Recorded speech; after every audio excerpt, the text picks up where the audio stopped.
Good morning, everybody. This is for Honors Pre-Calc. This is the first lesson on limits, and what we're going to be doing today is a combination of things. We're going to be doing limits graphically and numerically, and there are going to be some tricks to all of this. Have your calculators ready to go. So if you don't have those out, pause the video and get your calculators out. Now,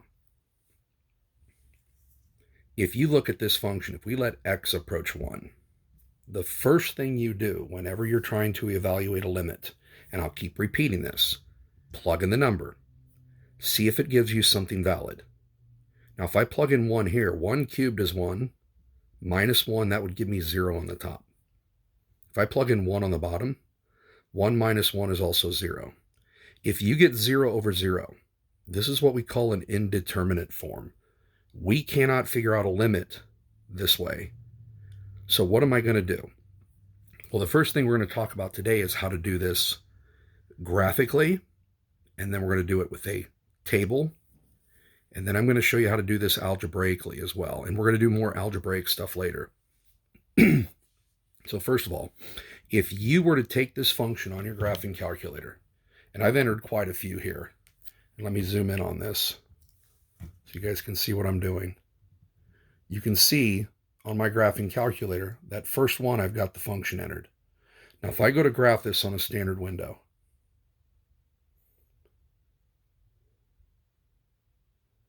looks like a normal parabola. Now, here's the thing, that parabola looks just fine. It looks like everything's defined. But if I hit zoom and I go to a decimal window, okay, which is number 4, it's going to give us a little bit of a different view. And I want you to notice something about my graph. At x equals 1, there is a point missing. If you hit trace and you put in 1, there's nothing there. You can see the y value is missing. Okay? Now, that's the same thing you're seeing on my graph on my paper here. If you guys take a look at the graph, there is a hole at x equals 1. Now, we talked about this earlier in the year. What is this graph approaching as I move in from the left? It looks like the y values are getting closer and closer and closer to 3. They never hit 3, but they're approaching 3. And we talked about this. The limit as x approaches 1 with that little negative sign, that's approaching from the left. For this function, it looks like it's approaching 3. Well, what about the limit from the right? And you can see on my notes here that it's red if you zoom in. And those notes are going to be available on the classroom.google.com. If you notice these y values, they are all approaching 3 from the right-hand side. So the limit as x approaches 1, and there's that little plus symbol. That means I'm approaching from the right. The limit as x approaches 1 from the right also looks like it's 3. Now from the left, if it's approaching 3, and from the right, if it's approaching 3, then we can say this limit, this two-sided limit as x approaches 1 is going to approach 3. So I wrote up here that the limit equals 3. That is my final answer. That's how you do it graphically. Now, we're going to take a look at the calculator again. And sorry I'm zooming in and out here, and sorry about the glare from my light on my camera. Now, what we're going to do with my graphing calculator here is we're going to use a table. Okay? Get some of the film off my calculator screen. We're going to use the table. What I want you to do is hit second in the window key, and I want you to put the independent on ask, and I want you to put the dependent on auto. Okay? And what we're going to do is we're going to go to the table, and you should notice if there's anything in there, you can delete it. But it's basically set up a table where you can put in the numbers yourself. Now, if you've got the notes in front of you, what I've done here is I've given you some x values that are very close to x equals 1, like 0.9. It comes out to be 2.71. If I could put in 0.99. These are the numbers you see in the table if you printed them off, 2.9701. If I put in 0.999, I get 2.997. And if you look closer at it, it's 2.997001. Now, what are these values getting closer and closer to? Now, if you don't know, put in some numbers that are even closer to 1. And we could keep going here. Eventually, it's going to have to round to what? It looks like those values are approaching 3. So in my table, as I move towards 1 from the left, they're approaching 3. Now I'm going to do the same thing from the right-hand side. I'm going to put in 1.1. That's a little bit bigger than 1 on the right-hand side. If I put it in, I get 3.31. And you'll see that's written in my table. What if I put in 1.01? I'm getting closer to 1 from the right-hand side. It's 3.0301. What if I put in 1.001? Now, if you're not convinced that those are approaching 3, you can put in numbers that are even closer. You'll notice that's getting very close to 3 even from the right-hand side. So if we zoom out here, and you look at my table again, those are the numbers I've written in the table. You'll notice from the left in the blue, those numbers are approaching 3. From the right in the table, those numbers are approaching 3. So it's pretty obvious in the table that my limit is going to be 3.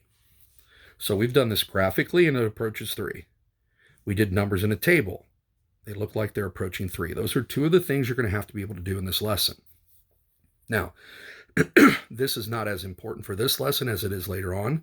How would you do this algebraically? We have a polynomial divided by a polynomial. Whenever that happens, we're going to do a method that's called factor and cancel. Now, that's the difference of cubes. And we talked about this earlier in the year. Difference of cubes, that's x cubed minus 1 cubed. How does that factor? The first factor would be x minus 1. And then remember, the x's, it would go x squared, x to the first, x to the 0. The ones, it would go 1 squared, 1 to the first, 1 to the 0, which doesn't really make much of a difference here. If that's a minus, these are all plus. So we can factor this, and look at this. There's an x minus 1 on the top, there's an x minus 1 on the bottom. Those cancel. Now, why is that important to me? Because, ladies and gentlemen, that was the 0 over 0. 1 minus 1 is 0. 1 minus 1 is 0. We canceled out the 0 over 0 that was giving us the issue in this question. So now, once I do that, I can plug in the 1. 1 squared plus 1 plus 1. And look at that. It also comes out to be 3. So these are 3 different ways you can figure out this limit. So let's go down the page to the next problem.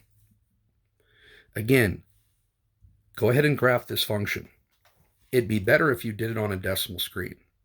Now you'll notice on my calculator, I've already got those functions entered. Let me zoom in here again so you can see what I'm talking about. Now I've got number 1 turned on. I'm going to move over to my equal sign, turn that off. I'm going to move down to number 2, turn the equal sign on so you guys can take a look at the graph here. Now this is going to be harder to see because the actual missing point is on the axis. And I don't want you to do this, but if I go to the format key, okay, I believe this is where I can do it. Nope, it's not going to let me turn off my axes. All right. Again, if I graph this, let me show you what's going to happen here. What's going on at x equals 0? If I hit trace, notice that x equals 0. There is nothing there. There is no y value. Okay. So what am I going to do here to figure out my function's limit?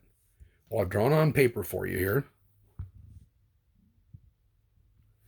As you approach 0 from the left, it looks like those y values are approaching y equals 2. So the limit from the left looks like it's approaching 2. Now, same thing, if you approach x equals 0 from the right, what are these y values approaching? They're approaching y equals 2. So the limit from the left is 2. The limit from the right is 2. The limit is y equals 2. It never reaches 2, but it approaches 2. Remember, limits are not about what it equals. Now, if I wanted to do this algebraically up here, if I let x approach 0, if I plug 0 into the top, I get 0. If I plug 0 into the bottom, I get the square root of 1, which is 1. 1 minus 1 is also 0. So this is 0 over 0. That's why I had to resort to the graph. That's why I couldn't figure out what my limit was, and I should have done that first. This is, again, 0 over 0. That's an indeterminate form.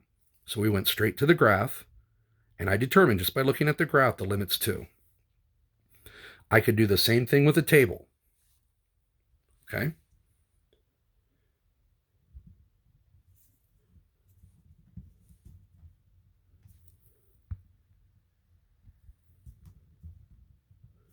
Now, if I go to my table,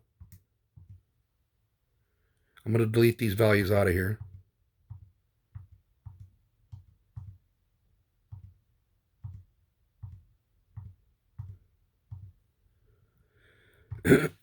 Now, this time I'm approaching 0, and because I have y2 turned on, it's the only thing it's showing me in the list. So if I start on the left-hand side of 0, negative 0.01, that looks like it's pretty close to 2. Negative 0.001. Looks like it's pretty close to 2. Negative 0.1234. It definitely looks like it's approaching 2 from the left. So let's do the same thing from the right. 0.01. Looks like it's close to 2. 0.001. You notice I'm letting my x values get closer and closer to 0. And the y values, it looks like they're getting closer and closer to 2.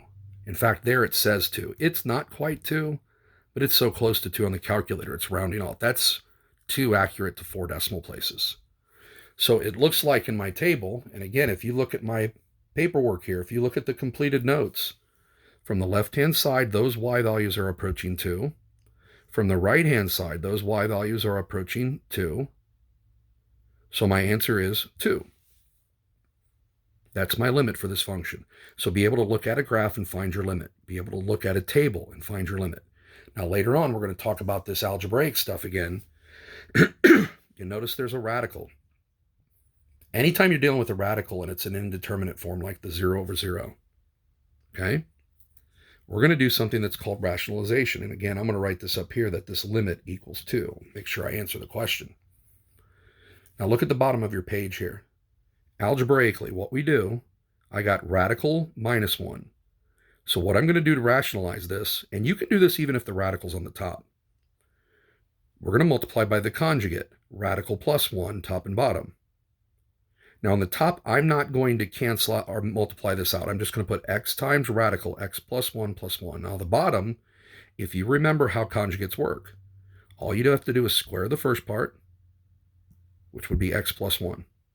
All you have to do is subtract the second part squared, so minus 1. So on the bottom, I got x plus 1 minus 1. Now what cancels? The 1 and the negative 1 cancel first. That leaves me with an x on the bottom. Then the x on the top and the bottom is going to cancel. Now that's great for me, because what was x approaching? X was approaching 0.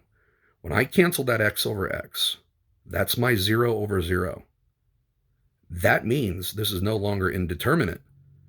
I can plug in the 0 right there. 0 plus 1 is 1. The square root of 1 is 1. 1 plus 1 is, oh my goodness, it's 2. So again, everything seems to be fitting here. We did it graphically, it approached 2. We did it in a table. All the values seem to approach 2. We did it algebraically. The limit was 2.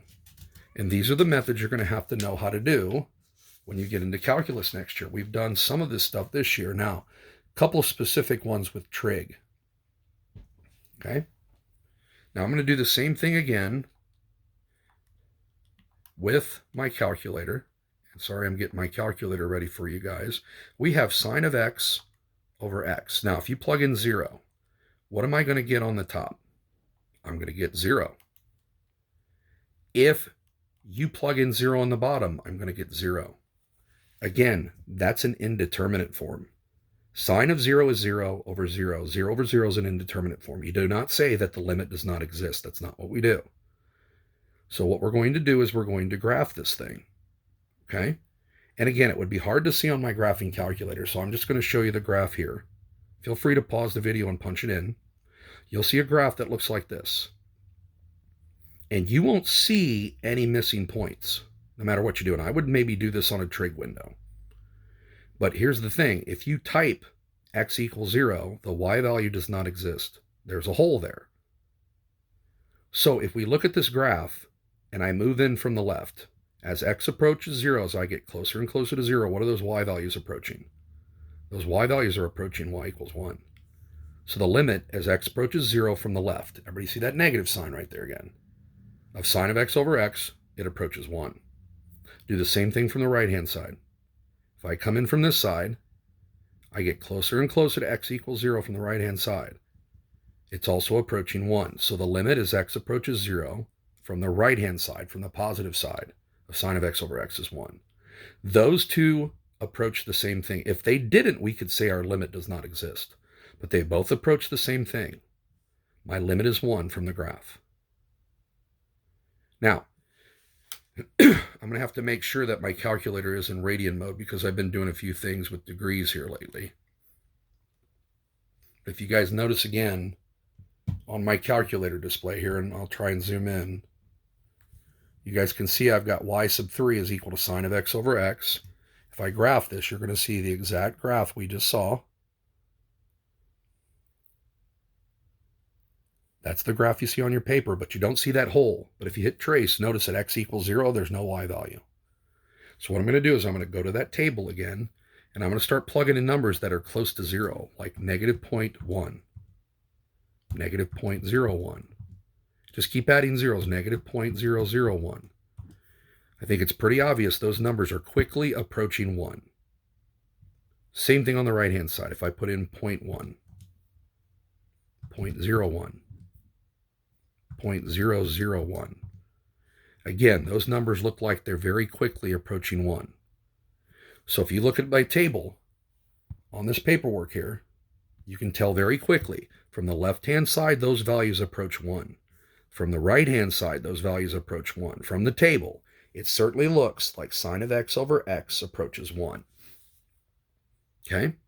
That is a special trig limit that we're going to have to remember later on.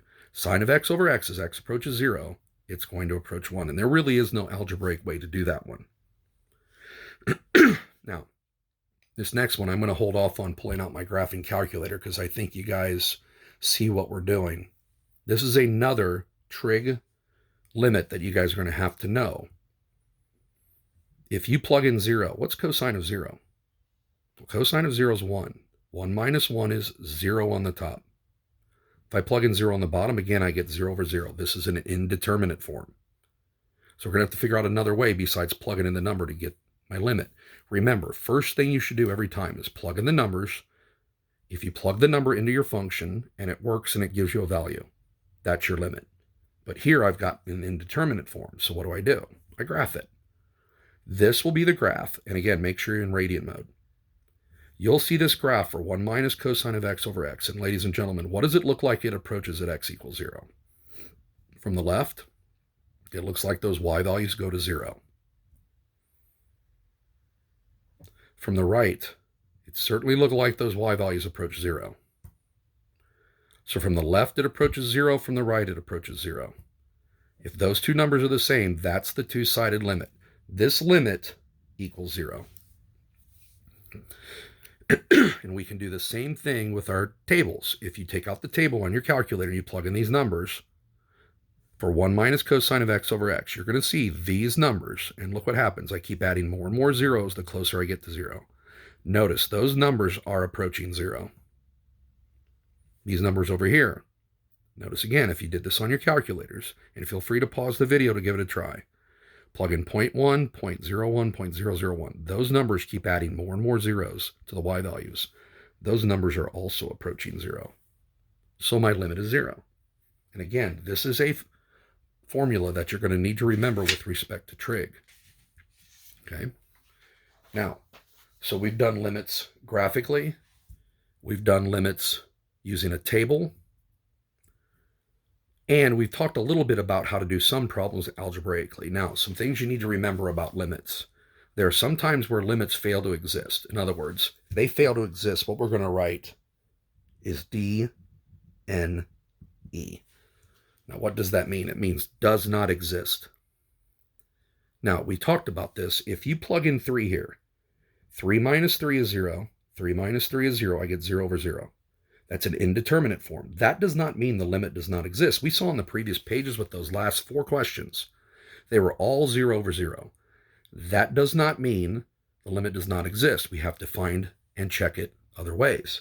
Now, one way to check this particular graph is to either look at the table or look at the graph. Now, what we're doing here is we're looking at the graph. If you guys take that function, be careful about your parentheses. We got absolute values on the top. You should put parentheses around the bottom. If you were to graph it, you would see a line that goes along here to that spot. Then once you get to 3, it jumps, and then it goes here at y equals 1 to this spot. And there is no point here at 3, because if I plug in 3, it's undefined. Now look at the y values from the left. What are all these y values approaching? Well, they're approaching -1. Now, if you look at all the numbers, the y values on the right, all those y values are approaching y equals 1. So on the left, it approaches -1, and on the right, it approaches 1. Those are not equal. So here's what you're going to say, and you need to remember this for next year and when you're working on those assignments. This limit does not exist. Now, what's my reason? I got a number on the left that's completely different than a number on the right. We see the left-hand limit, LHL. Left-hand limit does not equal the right-hand limit. That is my reason. That's the shortened way to do it. That's the reason this limit does not exist. And again, if you say this, it's got to be number different than a number. Now, there is another type of limit that does not exist. If you guys were to graph this function, 1 over x minus 1 squared, that is essentially what we call the inverse square function. It's the volcano function, but I've shifted it right 1. So we have an asymptote right here at x equals 1. Now, what always happens along an asymptote? Well, each side goes to infinities. It either goes to positive infinity or negative infinity. In this particular case, both sides go to infinity. So the limit from the left is infinity. The limit from the right is infinity. Look, on the left, it goes to infinity. On the right, it goes to infinity. Now, because both sides go to the same spot, they both go to infinity, what would you say about this limit? You say it goes to infinity. But that means the limit does not exist, and the reason you're going to give me is that it's unbounded. Anytime you're dealing with infinities, you're going to say it's unbounded. Now, I've drawn a couple other pictures up here. If I tacked a negative on the top of this function, this is what the graph would look like. Both sides would go down. Now, what would be the limit here? They both go to negative infinity, so you would say the limit is negative infinity. But that means it does not exist, and the reason would be it's unbounded. If you saw a function like this is essentially 1 over x minus 1. That's what that function is. Look on the left, it goes to negative infinity. Look on the right, it goes to infinity. Both sides are different, so you can't say infinity or negative infinity is the answer to this limit. You simply say it does not exist because it's unbounded. Remember, anytime it involves infinities, you're going to say it's unbounded as your reason. Now, this next graph is kind of funky. And give me a second here to get my calculator ready.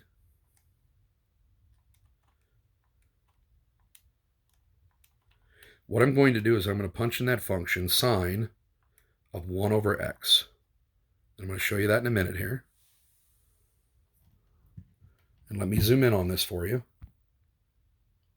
so you can see the graph a little better.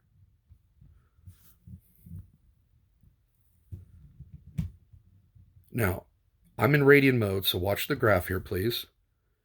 The graph comes in, it goes down and up, and you can't really tell what's going on there in the middle. What's happening as x approaches 0? Well, it's too hard to tell. So what we're going to do is we're going to do a zoom box.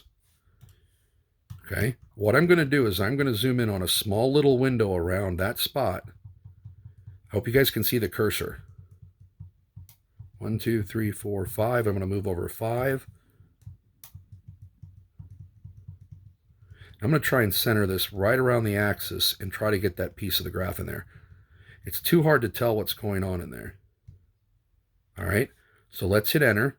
Everybody see the little box in the middle there? It's going to zoom in on that area. Let's see what happens to the graph.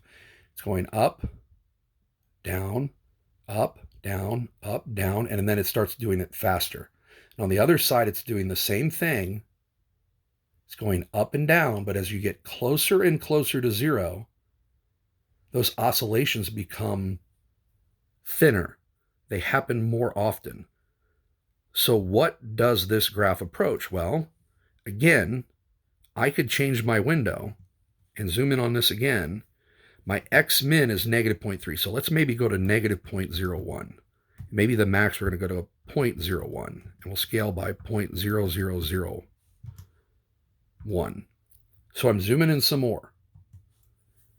Look, that graph is still going up and down and up and down and up and down. Even the, I am really, really close to zero, and it's still going up and down. In fact, the calculator is having problems even graphing it. So what's going on here? Ladies and gentlemen, this behavior is called oscillating. The graph keeps going up and down and never really approaches anything specific. Now, you can obviously tell in my notes, this is hard to graph. To represent this on my graph, I just showed it went down and up, and it went up and down and up and down, and then it's over here, it's doing the same thing. This limit does not exist. It doesn't approach anything specific, and the reason you would give it's oscillating. So these are the three types of behavior. If your limit does not exist, f of x approaches a different number on the right-hand side of c than it approaches on the left-hand side of c. And again, you would say left-hand limit does not equal the right-hand limit. F of x increases or decreases without bound. In other words, it's unbounded. In other words, it involves infinities. It approaches infinity or negative infinity. Or f of x oscillates between two fixed values. Here it would go up to 1, down to -1, up to 1, down to -1. And it would do it more often the closer and closer you got to your value. So hopefully this is making sense. Now, the next page was just some extra practice in terms of determining limits. Now, this was graphically, and hopefully you guys can see some of my answers here. I even threw in a few extras than what I normally do. What's the limit as x approaches 0? Well, if you approach x equals 0, it looks like from the left it approaches 2, and from the right it approaches 2, so the limit's 2. What about at x equals 1? Well, on the left it approaches 5. On the right it approaches 0. Everybody notice that at x equals 1. On the left it goes up to 5, and on the right it comes down to 0. The left-hand limit does not equal the right-hand limit. That means this limit does not exist at x equals 1. At x equals 2, it's pretty simple. On the left, it approaches y equals 2. On the right, it approaches y equals 2. So the limit's 2. At x equals 3, look, both sides are approaching 0. From the left, it approaches 0. From the right, it approaches 0. So the limit there is 0. And I'm kind of working my way across the graph, not really in order of these up here. What's the limit as x approaches 4? As you get closer and closer to x equals 4, that y value approaches 4. These y values approach 4. I don't care about that dot right there. That is not what I want. F of 4 is 0, but I don't, or sorry, g of 4 is 0, but I don't care about that. I care about what it's approaching. Both sides are approaching y equals 4. The limit at 4 is 4. Remember again, it's not about the point. It's about what each side approaches. That's why this limit approaches 4. Now, what about the limit as x approaches 5? Approaches 0 from the left, approaches 0 from the right. The limit as x approaches 5 is 0. What about 6? What do you think? It's not 2. The left-hand side approaches 3. The right-hand side approaches 3. The limit as x approaches 6 is y equals 3. And remember, just because we say the limit equals something, that doesn't mean the function will equal that number. That's not what it means. When you say a limit equals 3, it's approaching 3 on both sides. There is no value at x equals 7. Who cares? The left approaches 0 and the right approaches 0. The limit is 0. What about x approaches 8? From the left, it approaches 1. From the right, it approaches 3. The left-hand limit does not equal the right-hand limit. The limit at 8 does not exist because both sides approach something different. It's the same at x equals 9. At x equals 9, the limit does not exist. Why? Because on the left, it approaches y equals 1. And on the right, it approaches y equals 2. So the limit does not exist because the left-hand limit does not equal the right-hand limit. Now, if you want to take a minute on this next question to punch these in your calculator, feel free to do that. Feel free to pause the video, but make sure you put that top in parentheses and that bottom whole thing in parentheses to get this to come out right. Top always has to be in parentheses, bottom always in parentheses. Now, if you want the limit as x approaches -1 here, that would be 1 minus 1. That would be 1 minus 1. This comes out to be a 0 over 0 limit again. It's indeterminate. That's why I went straight to the table. Now, like I said, if you want to pause for a minute and plug all these numbers in, feel free to do that. But you should notice I've got numbers here approaching -1 from the negative side. They are all getting closer and closer and closer to 2. I have numbers on the right-hand side, -0.9, -0.99. Look at these red numbers. They are all approaching 2. So just by doing my table here, I can see that the limit is 2. And again, if you want to pause the video and check those numbers, feel free. But you saw how I did that before. Just make sure your table set, go second window. Make sure that table set menu is on Ask and Auto. One more graph here to see if you guys really understand this. And again, if you're not, please ask. When I say G of 2, that means literally, give me the point there. G of 2 is 2. Now, what's the limit as x approaches 2 from the left? That's what that means. Everybody see the negative? That's not -2. X approaches 2 from the left. So as I approach 2 from the left, that's approaching 1. So my answer there is 1. I hope you can read my handwriting here. What's the limit as x approaches 2 from the right-hand side? Well, these y values approach 2. So what's the limit as x approaches 2? Well, the two-sided limit does not exist because the left-hand limit approached 1 and the right-hand limit approached 2. So for D, the limit does not exist. Now, what's G of 3? Look for the dot. G of 3 is right there. It's 1. Now, let's do the limit from the left. If you approach 3 from the left, the limit is 2. Everybody see it? Look, I'm moving my pen closer and closer to x equals 3, and those y values are all 2. Now, what's the limit from the right-hand side? If I approach x equals 3 from the right-hand side, these y values approach 1. So the limit from the left at 3 is 2. The limit from the right at 3 is 1. And I wrote this down here. The limit as x approaches 3 of g of x. It does not exist because the left-hand limit does not equal the right-hand limit. Now, what's g of 4? G of 4 is 2. Everybody notice there's no jumps, no holes, no anything here? This is a nice continuous curve. The great thing about this is if you have a nice continuous curve, it's a well-behaved curve at x equals 4. The limit is g of 4. G of 4 is 2. So the limit from the left approaches 2. The limit from the right approaches 2. That means the two-sided limit at 4 is equal to 2. Now, I hope this lesson makes sense. The limits assignments will be online. You can get started on those whenever you have the time. Again, if you have any questions, you can text me, you can email me, you can request a Google Meet video chat if you need to talk to me face-to-face. Hope you guys are doing well. Stay healthy and safe. Herm Dog out.